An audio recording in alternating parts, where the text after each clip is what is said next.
दोस्तों, एक लड़के की नई नई शादी होती है। उसकी पत्नी सुहाग की सेज पर बैठी हुई थी और अपने पति के आने का इंतजार कर रही थी।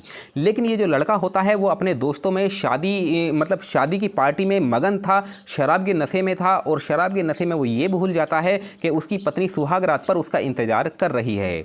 इस तरीके से दोस्तों इसकी पत्नी को इंतजार करते करते रात के 2 बज जाते हैं और उसे नींद आ जाती है, लेकिन उसका पति उसके कमरे में नहीं जाता है। तभी लड़के के जो पिता होते हैं यानी कि नई नवेली दुल्हन के ससुर जो होते हैं वो भी बाहर से शराब पी के घर पे आते हैं और रात के अंधेरे में वो अपने कमरे की बजाय नई नवेली दुल्हन के कमरे में दाखिल हो जाते हैं। उसके बाद दोस्तों इन दोनों के बीच में कुछ ऐसा होता है दोस्तों जिसके बारे में आप कभी सोच भी नहीं सकते, और जब इसके बारे में आप लोगों को मैं बताऊंगा तो वाकई आप लोगों को भी यकीन नहीं होगा और आप ये सोचने पर मजबूर हो जाएंगे कि आखिर ऐसा कैसे हो सकता है। दोस्तों ये कहानी ही बड़ी रोचक और इंटरेस्टिंग कहानी है और इस कहानी से आप लोगों को एक बहुत बड़ी सीख मिलने वाली है, इसीलिए इस कहानी में आप लोग अंत तक बने रहिएगा। और मेरी आप लोगों से छोटी सी रिक्वेस्ट है, अगर अभी तक आपने हमारे यूट्यूब चैनल को सब्सक्राइब नहीं किया है तो सब्सक्राइब कर लीजिएगा और फेसबुक को फॉलो नहीं किया है तो फेसबुक को फॉलो कर लीजिएगा। चलिए दोस्तों शुरू करते हैं और बताते हैं कि पूरी कहानी है क्या। दोस्तों आज की जो हमारी सच्ची कहानी है ये आंध्र प्रदेश से शुरू होती है। आंध्र प्रदेश के एक शांत गाँव में सुनीता नाम की लड़की अपने माता पिता के साथ रहा करती थी। सुनीता ने 12वीं क्लास पास कर ली थी। फिलहाल वो घर पर ही थी और अपने माता पिता के साथ छोटे मोटे कामों में हाथ बटाया करती थी। दोस्तों सुनीता धीरे धीरे जवान हो जाती है, शादी के लायक हो जाती है। जब वो शादी के लायक होती है तो इसके माता पिता सोचते हैं कि सुनीता हमारी इकलौती बेटी है, अब जल्द से जल्द उसकी शादी की जाए, नहीं तो आगे चल के सुनीता कहीं गलत कदम ना उठा ले। इसीलिए उन्होंने अपने कई दोस्तों से, रिश्तेदारों से कहा था कि वो अपनी बेटी सुनीता की शादी करना चाहते हैं, कोई ढंग का रिश्ता हो तो बताना। अब ये जो लोग होते हैं इधर उधर रिश्ता देखना शुरू कर देते हैं। दोस्तों 1 महीने के अंदर अंदर दोस्तों इनको एक भोला नाम का लड़का मिल जाता है। भोला के बारे में अगर हम बात करूं तो भोला ने भी 12वीं क्लास पास कर ली थी। पढ़ा लिखा और समझदार लड़का होता है और अपने माता पिता का इकलौता लड़का होता है। और उसके बाद वो अपने जो पिता होते हैं उनके साथ खेती बाड़ी में हाथ बटाया करता था, यानी कि मेहनत करने में किसी प्रकार की उसको कोई कमी नहीं थी। दोस्तों सुनीता के घर वाले जब भोला को देखने के लिए उसके घर पे आते हैं तो एक ही नज़र में पसंद कर लेते हैं और निशानी के तौर पर कुछ पैसे उसके हाथ पर रख देते हैं। उसके बाद भोला के परिवार वाले भी जब सुनीता को देखते हैं तो सुनीता को देखते ही एक ही नज़र में पसंद कर लेते हैं। दोनों परिवार बैठ के शादी की तारीख निर्धारित करते हैं और फिर अपने अपने घर पर आके अपनी अपनी शादियों की तैयारियों में लग जाते हैं। इस तरीके से दोस्तों तकरीबन 4 महीने का समय जब गुजरता है तो भोला दूल्हा बनता है और बारात लेकर सुनीता की चौखट पर पहुंच जाता है। जो कुछ भी रस्में होती है वो सारी निभाई जाती हैं। शाम के वक्त विदाई की होती है और विदाई के बाद भोला सुनीता को अपनी दुल्हन बना के अपनी 4 व्हीलर कार में बिठा के अपने घर पर लेकर आ जाता है। सुनीता जैसे ही भोला के घर पर आती है तो उसका भव्य स्वागत किया जाता है और उसकी जो पूजा वगैरह होती है वो सब करवाई जाती है। जो कुछ भी रस्में होती है वो निभाई जाती है, मेरे कहने का मतलब ये है। उसके बाद सुनीता को उसके आलीशान कमरे में, सजे हुए कमरे में बिठा दिया जाता है। उसके बेड पर चारों तरफ फूल ही फूल बिखरे हुए थे। सुहाग रात की जो सेज होती है काफ़ी अच्छे से बेहतरीन तरीके से सजाई गई थी। सुनीता के मन में भी काफ़ी सारे अरमान थे अपने पति को लेके, अपनी सुहाग रात को लेके काफ़ी सारे अरमान थे कि वो आज अपने पति के साथ ये करेगी, वो करेगी, ऐसे बातें करेगी, अपने बारे में कुछ बताएगी, उसके बारे में कुछ जानेगी, यानी कि बहुत सारे उसके मन में अरमान होते हैं। और वो अपने पति का अपने कमरे में बैठी हुई आने का इंतजार कर रही थी। लेकिन दोस्तों जो किस्मत थी उसको तो कुछ और ही मंजूर था। आगे चल के सुनीता की ज़िंदगी में एक ऐसा भूचाल आने वाला था दोस्तों जिसके बारे में मैं आप लोगों को बताऊंगा तो वाकई आपको भी यकीन नहीं होगा। लेकिन दोस्तों जो भोला होता है वो अपने दोस्तों के साथ पार्टी कर रहा था, शराब पी रहा था। शराब पीते पीते उसे नशा हो जाता है और नशे में वो ये भूल जाता है कि उसकी पत्नी उसके कमरे में सुहागरात के दिन उसका इंतजार कर रही है। वो ये भूल जाता है और अपने दोस्तों के साथ पार्टी में मगन रहता है। इस तरीके से दोस्तों जब उसे काफ़ी ज़्यादा नशा हो जाता है तो भोला भी अपने दोस्तों के साथ वहीं पर सो जाता है। दोस्तों सुनीता भी अपने पति के आने का इंतजार कर रही थी, लेकिन इंतजार करते करते तकरीबन रात के 12 बज जाते हैं, लेकिन भोला नहीं आता है। अब दोस्तों दिन भर की थकान और मानसिक तनाव के कारण जो सुनीता होती है वो भी अपने कमरे की लाइट बंद करके सो जाती है। इस तरीके से दोस्तों रात के जैसे ही 2 बजते हैं तो घर में अंधेरा ही अंधेरा था। रात के अंधेरे में जो भोला के पिता होते हैं, सुनीता के ससुर, वो भी शराब पी के घर में दाखिल होते हैं। लेकिन वो अपने कमरे की बजाय दोस्तों वो ये अंदाज़ा नहीं लगा पाते हैं कि ये जो कमरा है ये भोला की पत्नी यानी कि मेरी नई नवेली बहू का कमरा है, और वो इस बात का अंदाज़ा ही नहीं लगा पाते हैं और सुनीता के कमरे में दाखिल हो जाते हैं। उन्हें ये लगता है कि वो उन्हीं का कमरा है।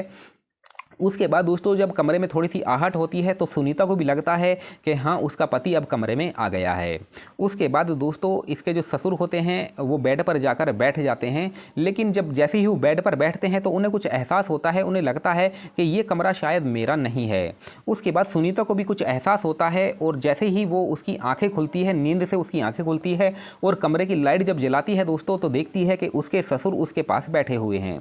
सुनीता जैसे ही अपने ससुर को देखती है तो उसके होश उड़ जाते हैं, उसके पैरों के नीचे से जमीन खिसक जाती है और सुनीता ये सोचने लगती है कि आखिर ससुर जी के मन में क्या है और मेरे कमरे में वो क्या करने के लिए आए हैं। दोस्तों इसके जो ससुर होते हैं वो भी जब अपनी नई नवेली बहू को देखते हैं तो उन्हें भी आत्मगलनी होती है, अपने आप पर पछतावा होता है और शर्म से वो भी पानी पानी हो जाते हैं और ये सोचने लगते हैं कि यहाँ तो मैं गलती से आ गया हूँ। उसके बाद दोस्तों वो सुनीता से कुछ कहते भी नहीं है और चुपचाप कमरे से बाहर चले जाते हैं। सुनीता बैठी हुई रो रही थी और सुनीता को लग रहा था कि उसी से गलती हुई है कि उसके ससुर उसके कमरे में आए हैं। लेकिन दोस्तों इस तरीके से सुनीता काफ़ी टेंशन में थी और पूरी रात गुजर जाती है। अगले दिन जब सुबह होती है तो सुनीता अपने कमरे में बैठी हुई रो रही थी, अपनी गलती का पछतावा कर रही थी। उसके बाद दोस्तों भोला जैसे ही सुनीता के पास आता है और उसे रोता हुआ जब देखता है तो उससे पूछने लगता है कि क्या हुआ, तुम्हें किसी ने कुछ कहा है क्या। दोस्तों सुनीता रोते हुए पूरी सच्चाई बता देती है रात की कि आखिर रात में उसके साथ क्या क्या हुआ है। वो कहती है कि जब तुम नहीं आए तो रात के 2 बजे के आसपास ससुर जी मेरे कमरे में आए और मेरे पास बैठे हुए थे। उसके बाद दोस्तों भोला जब ये बात सुनता है तो पहले तो उसे क्रोध आता है, लेकिन बिना सच्चाई सोचे समझे दोस्तों वो कोई गलत कदम नहीं उठाना चाहता था, इसीलिए वो ठंडे दिमाग से सोचता है और अपनी पत्नी और अपने जो उसके पिता होते हैं उन्हें अपने पास बुलाता है और पूछने लगता है कि तुम रात में मेरी बीवी के कमरे में गए थे या नहीं गए थे, और गए थे तो क्या करने के लिए गए थे। दोस्तों जो सुनीता होती है पहले वो कहती है कि देखो मैं तो सो रही थी, मुझे कुछ पता नहीं था, मैं तो तुम्हारा इंतजार कर रही थी, और लेकिन मुझे ये पता नहीं कि ससुर जी मेरे कमरे में कब आ गए, मुझे इसके बारे में कुछ भी नहीं पता। उसके बाद दोस्तों भोला अपने पिता से पूछता है कि अब तुम बताओ सच्चाई आखिर क्या है। दोस्तों इसके पिता दोस्तों अपने पछतावे पर शर्मिंदा थे, अपने किए पर वो शर्मिंदा थे और वो यही कह रहे थे कि इसमें मेरी कोई गलती नहीं है। मैं भी रात के 2 बजे शराब पीकर आया, शराब के नशे में घर में अंधेरा हो रहा था और शराब के नशे में मैं ये अंदाज़ा नहीं लगा पाया कि ये मेरा कमरा है या बहू का कमरा है, और मैं गलती से बहू के कमरे में चला गया। लेकिन जैसे ही मैं बहू के कमरे में गया तो मुझे एहसास हो गया कि ये मेरा कमरा नहीं है, इसीलिए मैं चुपचाप बिना कुछ बातें किया बिना कुछ किए मैं वहाँ से तुरंत वापस आ गया। उसके बाद दोस्तों जो सुनीता होती है वो भी यही बात बताती है कि हाँ ऐसा कुछ भी नहीं है जैसा तुम सोच रहे हैं, ससुर जी तुरंत ही कमरे से बाहर चले गए।